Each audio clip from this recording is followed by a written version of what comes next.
반갑습니다. 오늘은 그 구강이 되겠습니다. 구강, 반려동물 회사 직원들의 도움을 주는 이유와, 직원과 함께 동반 출퇴근을 허락하시라가 주제가 되겠습니다. 만약에 반려동물을 키우시는 그 대표님들은 뭐 잘 아시겠죠. 보통 50대 이상의 분들은 반려동물을 보통 그 마당에서 키우는 세대이고, 그 이후에 30대, 40대 그 이하의 친구들은 대부분 방 안에서 그 반려동물을 키우게 됩니다. 그래서 특히나 혼자 사는 사람 또는 그 자신이 돌보지 않으면 집에 반려동물이 혼자 있게 되는 경우가 있죠. 그래서 반려인에게는 그 반려동물이란 의미가 뭐 때로는 식구의 개념, 특히 이제 혼자 사는 사람은 이제 그 반려인처럼 반려견이라고 부르는 이유가 거의 식구의 개념이기 때문에 그렇습니다. 그리고 또한 친구, 특히 등치가 좀 큰 반려동물은 거의 그 눈이 사람만 하기 때문에 그 사람처럼 느껴지기도 합니다. 그래서 친구의 개념, 그리고 또한 그 아이, 보살펴 줘야 하는 그 아이의 개념이 되죠. 그래서 혼자 사는 사람들은 사실 좀 외로움을 많이 느끼게 되는데, 이 반려동물과 함께 하다 보면 오히려 사람보다도 더 그 가족처럼 그 보살피게 되는 이제 그런 의미가 있습니다. 그 간혹 보면 그 대표님이 동물을 안 키우는 상황에서 그 직원분들이 그 반려동물에 너무 집착하다시피 하는 이제 그런 아마 그 장면도 있는 것 같아요. 뭐 제가 동물병원 할 때도 보면 이제 그 어떤 한 대표님이 이제 그런 얘기를 하시더라고요. 그래서 안 키워본 분들은 잘 모릅니다.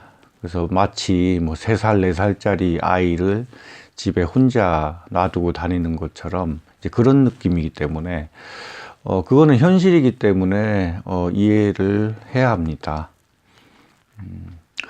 그래서 그 반려인들이 특히나 자기가 식구가 여러 명이라 하더라도 그 반려동물이 자기만 따른다든가 하는 직원들이 있을 거예요. 그런 친구들은 그 출근을 해도 그 혹시라도 좀 아픈 상황에 있다든가 할 때는 그 자꾸 관심이 그 마음씀이라든가 이제 그 일을 할 때 집중하지 못하는 경우가 있습니다. 그래서 요즘에는 그렇습니다. 그 반려동물과 그 출퇴근을 같이 하도록 하는 회사가 많아지고 있습니다. 대부분이 긍정적으로 평가를 하고 있습니다.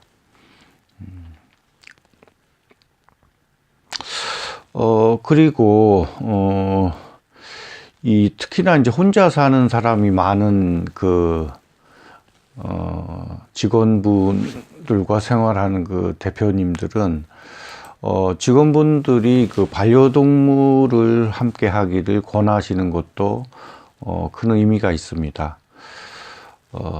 거기에 출퇴근을 같이 할 수 있도록 한다면 직원분들의 그 회사에 대한 충실도, 성실도도 상당히 높아질 거라고 생각을 합니다. 현실적으로도 그렇습니다. 뭐 강아지를 키우든 고양이를 키우든 간에 특히나 그 반려동물이 없으면 이렇게 불안해하는 그 직원분도 있을 겁니다. 그래서 그분들에게는 아주 회사에 충성하게 만드는 그런 기회가 되기 때문에 꼭 검토를 하시기 바랍니다. 그래서 직원들 간에도 그렇습니다. 뭐 자제분들을 다 출가시키고 나서 60대, 70대가 되신 분들의 경우 그 사례에서 보듯이 나이가 많이 드신 노부부들은 이렇게 대화거리가 많이 줄어든다고 합니다. 그래서 그런 집에서 반려동물을 키우게 되면 마치 손주가 생긴 것처럼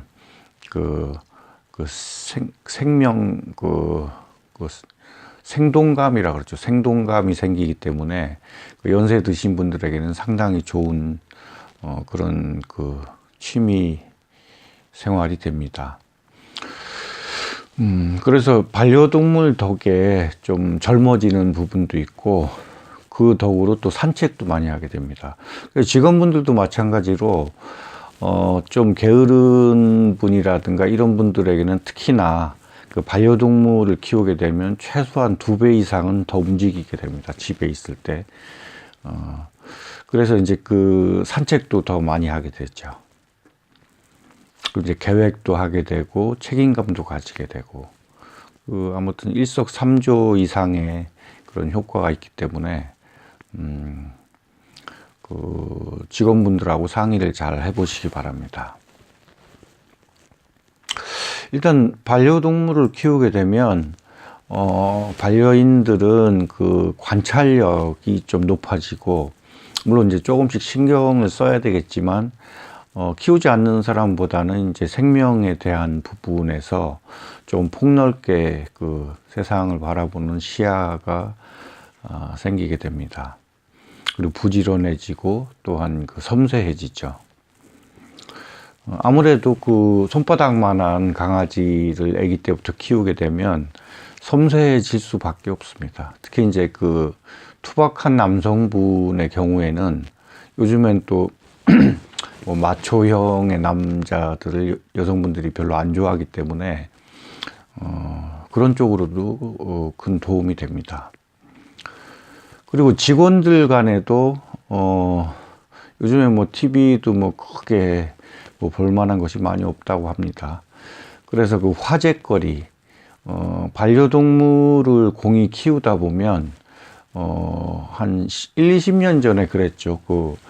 우리나라에서는 안 어울렸지만 그 친구들끼리 또 이제 지인을 만나면 니네 집 강아지 둘이는 잘 있느냐 이제 이런 식으로 대화를 시작한다고 했습니다. 하지만 그 2018년 한국에서도 그런 인사말이 상당히 많아졌습니다. 아이들을 빗대어서 뭐 얘기하는 경우도 있지만 그 강아지를 사실 그 반려견이나 반려묘에 대한 그 궁금증이 상당히 많아졌습니다. 그래서 친구 간의 카톡이라든가 뭐 메시지로 그런 내용들을 이렇게 보내다 보면 그 호기심이 생기고 그래서 만나면 꼭 물어보게 됩니다. 그리고 또 하나를 제안을 하려고 하는 부분은 제가 지금 생활하는 게 거의 반자연인입니다. 뭐 여기는 사실 전기도 되고 어제 사실 전기가 나가서 좀 애를 먹긴 했는데 뭐 오늘 고쳤습니다. 그리고 지하수도 들어오기 때문에 뭐 자연인들처럼 양동이에 물을 길어 온다든가 뭐 이런 부분은 없지만 일단은 하루에 사실 사람 한두 번 보기 힘든 위치에 있기 때문에 또 위치 자체가 동산의 중턱에 있어요. 그래서 다른 집과도 한 20m, 20m가 아니구나. 한 30m, 50m 이렇게 떨어져 있기 때문에 애써서 나가서 보지 않으면 사람 구경하기도 사실 힘듭니다. 제가 이 얘기를 왜 하냐면, 보통 대도심, 저도 이제 뭐 서울의 대도심에서 오래 살았지만, 대도심에서 생활을 하다 보면, 거의 100% 사람끼리와만 생활을 하게 되죠. 그래서 사실은 사람 귀한 줄 잘 모르게 되고, 또 고마움을 잘 몰라요. 뭐 자동차를 만든 사람들이라든가, 뭐 전철을 만든 사람들, 그리고 온갖 그 생활 필수품들. 근데 자연인 생활을 하다 보면 그 하나하나의 것들이 상당히 소중합니다. 그래서 그 인간의 그 사람 간의 그 정이라든가 또 고마움을 느끼는데 상당히 도움이 되고, 그래서 제가 제안을 하는 부분은 그 포상휴가식으로 해서 그 어떤 프로젝트가 끝난다든가, 또 그 뭐 돈으로 이렇게 해줄 수도 있지만 한 달 정도 자연인 체험, 그 자연인 체험을 할 수 있는 이제 그런 기간을 포상 휴가로 주신다면 거기에 대한 효과는 상당히 크리라고 봅니다. 일단 사람이 밝아지는 부분이 있고 건강해지고 또 긍정적인 마인드를 가지게 됩니다. 이건 실제로 제가 사실 사회에 있을 때 좀 약간 우울한 편이었는데 그 산에 들어와서 이제 지인들이 그러더라고요. 그 많이 밝아지고 좋아졌다고.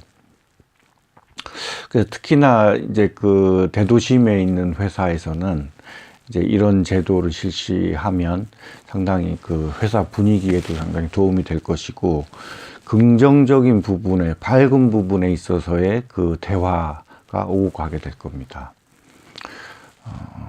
그래서 그 장소는 사실 뭐 그 대표님이 그 마련을 해줘도 좋겠지만, 보통 그 한갓진 시골에서는 그 공인중개소에 물어보면, 부동산 공인중개소에 물어보면 뭐 1년에 10만 원짜리 이제 이런 부분이 있기 때문에 1년에 100만 원 정도면 그 황토방 하나 정도, 방이 한두 개 있는 곳을 구할 수가 있습니다. 그 대표님도 좀 한 달에 그 뭐 쉬시고, 또 주말이면 또 그 직원과 함께 또 나눌 수 있는 그런 시간도 가질 수가 있고. 아무튼 이 부분은 제가 직접 체험을 한 부분이기 때문에, 참고로 저는 한 두어 달, 세 달 가까이를 그 여름에 그 운문사 가는 길목에 그 아주 한적한 그 계곡에서 한 3개월을 놨습니다. 이제 장마철도 있고 했는데 상당히 그 바람 때문에 뭐 텐트가 날아갈 지경인 데에서 생활을 했죠. 그러다가 이제 그 산불감시원한테 이제 쫓겨나서, 그래서 인근의 그 공인중개소에서 그 연 100만 원 하는 그 황토방을 하나 얻어서 지금 생활을 하고 있습니다.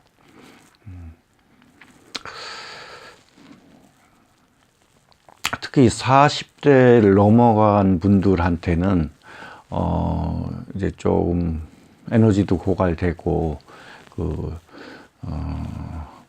스트레스를 날리는데 사실 좀 애로가 많을 거예요.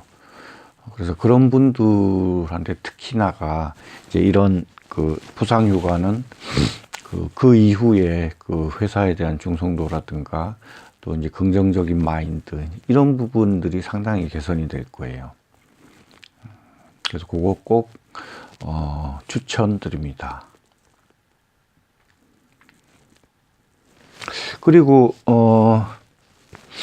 특히 그 회사의 대표님들이 자신의 그 주력 업종, 그 현재 하시는 부분에 있어서의 그런 일을 하시는데, 반려동물 분야 쪽으로 한번 그 사업을 하고 싶다 하는 분들은 제가 강연 주제를 한 10여 가지 그 만들어 놓고 있고, 또 실제로 그 유튜브지만 이쪽에서 강연도 그 조금씩 하고 있어요. 그러니까 그런 부분 좀 체크하셨다가 필요하시면 그 회사에서 제가 가서 강연도 계획하고 있으니까, 주제에 대해서 궁금하신 분들은 댓글을 달아주시든가 제 블로그 네오 비즈니스, 네이버 블로그, NEOBUSI, 블로그 치시면, 나옵니다. 뭐, 반려동물 국제연구소라고 쳐도 나옵니다. 블로그가 홈피입니다. 참고로, 요즘에는, 좀 섬세한 대표님들이, 여직원이라든가 남직원이라든가 특히 혼자 사는 경우에는 집에 그 어린 반려동물이라든가 또 나이 든 반려동물의 이제 때문에 그 걱정을 많이 하는 직원들에 대한 배려로 같이 출퇴근을 할 수 있도록 해줍니다. 이제 그러한 부분들이 점차 많아지고 있는데, 구글이라는 회사 잘 아시죠? 구글이라는 데도 회사 들어가는 입구에 반려동물은 인간의 친구다라고 이렇게 크게 써붙여 놨다고 해요. 제가 반려동물 국제연구소를 운영하면서 구글에 관련된 책도 보고 독일의 슈피겔지 실리콘밸리 담당 하는 분인데 그분이 쓴 책을 봤는데 구글이 상당히 좀 이상적인 남들이 하지 않는 좀 무모할 것 같지만 사회에 필요한데 돈이 뭐 몇 조, 몇십 조가 들어가서 못하는 그런 사업을 주로 많이 찾아서 하더라고요. 그래서 제가 기업가 중에도 정말 기업을 제대로 운영하는 그 회사가 있구나, 이제 그런 걸 느꼈습니다. 근데 한편으로는 그렇게 크게 회사에 들어가는 쪽에 그걸 붙여놨는데 정작 구글이 이제 반려동물과 관련된 사업은 사실 별로 안 하고 있는 걸로 알고 있어요. 얼마 전에 작년경에 미국의 BC 계열사가 반려동물 쪽의 회사를 M&A 하기 위해서 10조 원의 기금을 모아놨다는 보도를 봤어요. 신문 기사였던 것 같은데, 그래서 어느 나라든 간에 반려동물 쪽의 매출이 상당히 높아지고 있기 때문에 그런 부분에 주목을 하고 있는 것 같아요. 그래서 미국은 절반 이상 67%인가의 국민이 반려인입니다. 반려인. 그래서 한국도 제 생각에는 한 5년 내로 거의 절반을 넘어서지 않을까. 인구의 절반 정도가 반려동물과 같이 생활하지 않을까 하는 생각이 듭니다. 제가 구글보다 뛰어나다라고 하면, 제가 이제 전문가니까, 동물의사니까, 그리고 20년 정도, 반려동물 진료를 하면서, 한가한 시간대 뭘 하겠어요. 반려동물 관련된 거 연구하고 이렇게 했는데. 그래서 한편으로 드는 생각이, 제가 반려동물 국제연구소에서 책을 쓴 게 2025년 한국 반려동물 신사업 분야 300조 수출 비책. 물론 그 안에는 150조 시장을 1,500조로 만드는 이제 비법. 그래서 예시로 이러이러한 사업 한 100여 가지로 1,500조에서 150조 빼면 사실 1,350조라는 시장을 새로 창출하는 거죠. 물론 지금 상당히 나라에 따라서는 5%에서 20, 30%씩 이렇게 신장하는 곳이 있어요. 이제 달리는 말에 채찍질을 하듯이, 기존의 사업들은 대부분 유사한 것들, 간식이 잘 팔린다면 그 유사한 간식이 나와서 이제 저가 경쟁을 한다든가. 그래서 사업가들이 사업하는 분들이 이렇게 별 재미를 못 보죠. 그리고 새로운 어떤 아이템이 나와야 하는데 사실 그게 쉽지가 않죠. 그런 발상이라든가 또 자신감이 없기 때문에. 그래서 제가 그런 쪽에 착안을 해서 오히려 구글이라든가 뭐 IT 관련된 회사들, 그리고 4차 산업혁명이 이제 앞으로 그 인류에 그 거대한 영향을 끼칠 거라고 하는데, 그 시장의 크기라든가 이런 부분들이 반려동물 분야도 만만치 않습니다. 그 반려동물 신사업 부분인데, 왜냐하면 반려동물, 제가 누누이 강조하는 부분이지만 반려동물은 말 그대로 블루오션인 이유가, 대신에 레드오션 시장, 특히나 이제 뭐 중국에서 수입되는 뭐 간식이라든가 중국산도 이제 점차적으로 질이 개선되기 때문에, 과거에는 뭐 중국산은 안 먹인다 이렇게 했지만 현실적으로는 사실 중국산의 비율이 많이 늘어가고 있습니다. 따라서 루틴한 어떤 아이템, 사업 아이템, 간식, 사료, 뭐 집이라든가 이런 부분들은 워낙에 지금 브랜드가 많아졌습니다. 옥션이라든가 11번가 이런 쪽에 반려동물 검색해보면 브랜드만 뭐 몇십 개, 100개 넘기도 하고 그래요. 그래서 그런 틈바구니에서 살아남는 게 쉽지 않습니다. 따라서 새로운 것에 도전을 한 세 가지 정도를 잡고 그 도전을 하면, 그 중에 하나는 필히 아주 짭짤한, 그리고 투자 비용에 비해서 매출이 상당히 높고, 그리고 수익률이 높죠. 왜냐하면 그 과당 경쟁을 하지 않는 구조이기 때문에. 뭐 후발주자가 쫓아온다 하더라도 직원들이 이제 그 1, 2, 3, 4, 5, 6, 7, 8 단계별로 그 사업을 진행하기 때문에, 뭐 그 휴대폰 삼성의 뭐 S1, S2 쭉 나가는 것처럼 이제 그런 식으로 운영을 하면 됩니다. 결국에는 후발주자가 쫓아온다 하더라도 처음에 그 신사업은 그렇습니다. 처음에 그 이름이 알려진 곳이 거의 석권을 하게 됩니다. 지금 4차 산업의 경우에도 2020년까지 그 시장이 열려 있다고 합니다. 이제 그 이후에는 이미 선점을 한 기업들을 도저히 쫓아가기 어렵게 되죠. 반려동물 신사업도 마찬가지입니다. 특히 한국 사람들이 머리가 좋고 또 그 섬세해요. 그 다른 나라보다 좀 섬세하기 때문에 그래서 제품의 질이라든가 이런 부분들이 상당히 좋아서 한국에서 히트를 치게 되면 뭐 일본이라든가 미국, 그리고 중국, 유럽 이런 쪽으로 다 수출이 가능하죠. 요새는 정부에서도 그런 코트라라든가 이런 쪽에서 자료 수집이라든가 바이어를 연결해 준다든가 이제 그런 역할을 잘 하고 있다 하더라고요. 그래서 그런 쪽을 이용해 봐도 되죠.